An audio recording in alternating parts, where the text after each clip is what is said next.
और ये जो आज का मैच है ना, ये बहुत सारे जो कचरा किंग्स बने हुए हैं ना, उनके लिए सबक है। कोई आज बदतमीजी नहीं करेगा केएल राहुल से, क्योंकि केएल राहुल ने देखो सबको मुंह तोड़ जवाब दे दिया है। नॉर्मल डे है, संडे है, सैटरडे है, कुछ भी है, टिकट फ्री हो रहे लेकिन कोई स्टेडियम में देखने नहीं आ रहा मैच। ये क्या वजह है? वो भैया केएल राहुल है, 103 बॉलों के ऊपर 64। अब लोग ये आगे बोलेंगे यार टुक टुक कर रहे थे तो आपको टुक टुक से इतराज नहीं।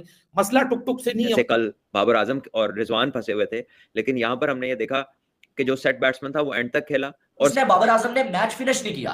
और राहुल आज देख लें कि ऐसी स्लो इनिंग्स खेलने के बाद अगर ये मैच को फिनिश ना करता तो इस पे भी बात। नमस्कार दोस्तों, तो वीडियो को फटाफट कर ले लाइक और चैनल को कर ले सब्सक्राइब। तो इंडिया ने जैसे ही श्रीलंका के साथ अपनी ओडीआई सीरीज अपने नाम किया, वैसे ही पाकिस्तानी मीडिया में फिर से खुजली मच गई। पाकिस्तानी मीडिया अब इस बात पर रोने लगी कि एक तरफ केएल राहुल जो धीरे धीरे खेल के भी मैच निकाल ले जाता है, और दूसरी तरफ हमारा घंटे का किंग यानी बाबर आजम इतना धीरे खेलता है कि जीता हुआ मैच भी हमें हरवा देता है। अब इसी बात पे पाकिस्तानी मीडिया में भूचाल मचा हुआ है और बाबर आजम को पकड़ के पेला जा रहा है। पाकिस्तानी मीडिया भले ही सदमे में हो, लेकिन इंडिया के जीतने पे हमें तो मज़ा आया। तो चलिए सुनते हैं क्या कहती है पाकिस्तानी मीडिया इंडिया की इस जीत पर, और वीडियो को लाइक और चैनल को सब्सक्राइब जरूर करें। और ये जो आज का मैच है ना, ये बहुत सारे जो कचरा किंग्स बने हुए हैं ना, उनके लिए सबक है, उनके लिए लेसन है कि भाई छोटा स्कोर चेस कैसे किया जाता है। जब 3-4 खिलाड़ी आउट हो जाए तो उसके बाद जो है मैच को निकाला कैसे जाता है, मुश्किल सिचुएशन से मैच को निकाल के मैच को फिनिश कैसे किया जाता है। ये जो हमारे कुछ जो है वो नकली किंग्स बने हुए हैं ना, उनके लिए ये आज की वीडियो जो है सबक है। आपको याद हो कि जब इंडिया इंग्लैंड में टेस्ट सीरीज खेल रही थी तो वहां पर भी जो टेस्ट सीरीज में विक्ट्री जो थी मैचेस में, उनका राज यही था कि ऊपर से रोहित शर्मा और KL Rahul most of the overs of Anderson और ब्रॉड सर्वाइव कर जाते हैं। कोई आज बदतमीजी नहीं करेगा केएल राहुल से, क्योंकि केएल राहुल ने देखो सबको मुंह तोड़ जवाब दे दिया है। उसने बोला देखो मेरे लिए टेलर मेड सिचुएशन बनी थी, जहां टुक टुक करना है तो टुक टुक ऐसा करो। टुक टुक से मसला नहीं है, मसला है टुक टुक करो तो फिर आखिर में जितवाओ भी ना। ऐसा थोड़ी है कि टुक टुक कर लो, खुद आउट हो जाओ और खुद जब आउट होकर चले जाओ जो रिक्वायर्ड रन रेट है वो आसमान को छू रहा हो। अच्छी बात है ना आज के मैच की और केएल राहुल की इनिंग्स की, वो यह है कि इसने मैच को फिनिश किया। मैच को आधे में छोड़ के अपनी 50 के अपनी सेंचुरी के चक्कर में मैच को नीचे नहीं लगवाया इसने, कि मैच को जितवा के बाहर लेके गया।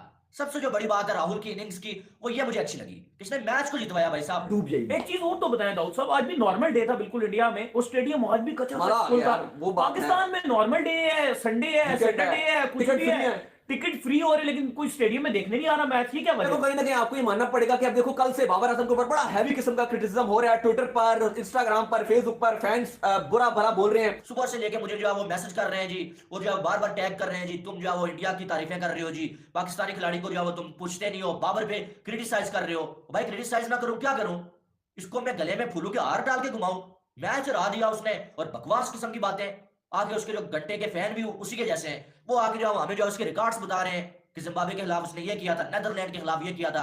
अभी घर में मैच नहीं चेज हो रहा, घर में स्कोर नहीं चेज हो रहा उससे। कल हमने ये देखा कि पाकिस्तान का जो मैच था वहां पे ऑब्वियसली स्पिन ज्यादा हो रहा था और हमने उसको काउंटर नहीं किया उस तरीके से जिस तरह करना चाहिए था। सो आई थिंक ये एक ऐसी चीज थी कि जो अब एक बैट्समैन अगर वो इनिंग्स को, जैसे आज केएल राहुल जो है वो मेन स्टे थे इनिंग्स का, एंकर रोल उन्होंने प्ले किया, तो 7 से एटलीस्ट रन चलने चाहिए और वो चलते हुए नजर आ रहे थे आपको दूसरी तरफ से। जो मैच के हीरो हैं, मैन ऑफ द मैच हैं, वो भैया केएल राहुल हैं, 103 बॉलों के ऊपर 64। अब लोग ये आगे बोलेंगे यार टुक टुक कर रहे थे तो आपको टुक टुक से इतराज नहीं। मसला टुक टुक से नहीं है, मसला टुक टुक के कॉन्टेक्स्ट से है। आप भले टुक टुक करें, आप टुक टुक जितनी टुक टुक करना चाहते हैं आप उतनी टुक टुक करें, लेकिन मैच जिताएं अपनी टीम को। अगर आपको लगता है कि मैं यहाँ मैच को डीप लेके जाना चाहता हूँ, डीप जाके मैं एक्सेलरेट करूंगा और क्रॉस करा दूंगा विनिंग रोप, तो मेरे ख्याल से फिर उस अप्रोच में भी कोई मसला नहीं होता। लेकिन जहां अप्रोच बैम्बूजलिंग हो जाती है ना, वहां फिर परेशानी शुरू हो जाती है। लेकिन श्रीलंका को एक दफा फिर तालियां बजानी पड़ेंगी। और आज का जो मैच था एक लो स्कोरिंग मैच था और ऑब्वियसली खासा प्रेशर था, जैसे कल बाबर आजम और रिजवान फंसे हुए थे, लेकिन यहाँ पर हमने ये देखा कि जो सेट बैट्समैन था वो एंड तक खेला और साथ उनको छोटी छोटी पार्टनरशिप्स मिलती रही, जिसमें जैसे अक्षर पटेल आए, उन्होंने एक इनिंग खेली अच्छी। देखिए वनडे में तो तीसरे ओपनर का कोई किरदार नहीं है नीचे खेल के, तो सेकंड न्यू बॉल तो आना नहीं है, दोनों बॉल अप फ्रंट ही लग जाते हैं। लेकिन आई थिंक उनकी कैपेसिटी है, वो नीचे भी खेलते हुए नजर आते हैं और ऊपर भी खेलते हैं और साथ कीपिंग भी करते हैं, तो मल्टी डायमेंशनल क्रिकेटर है। स्किल सेट्स जो हैं वो उन्हें अलाउ करते हैं कि ऊपर भी खेलें, वो नीचे भी खेलें, और दोनों जगह पे वो परफॉर्म करते हैं। उन्होंने ऊपर भी इंडिया के लिए अच्छा खेला और अब नीचे भी खेल के उन्होंने मैच जितवाया है।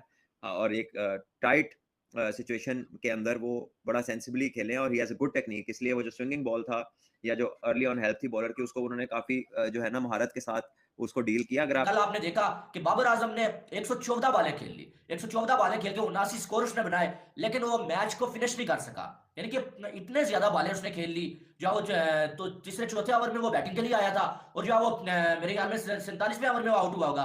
तो उसने क्या किया, उसने बाबर आजम ने मैच फिनिश नहीं किया, जो सबसे बड़ी जो अहमकाना बात थी कि आप अपनी सेंचुरी के चक्कर में लगे रहे, आपने मैच फिनिश नहीं किया। और राहुल आज देख लें कि ऐसी स्लो इनिंग्स खेलने के बाद अगर ये मैच को फिनिश ना करता तो इस पे भी बात होती, लेकिन सबसे बड़ी चीज जो है भाई साहब, अप्रिशिएट जिसको करना चाहिए कि इसने मैच को फिनिश किया, मैच को निकाल के ले गया, जो सबसे बड़ी और कमाल की चीज। लेकिन खबरदार किसी ने आज बदतमीजी की केएल राहुल से, किसी ने केएल राहुल को छेड़ा, आपका नाम केएल राहुल नहीं, आपका नाम राहुल शेट्टी होना चाहिए।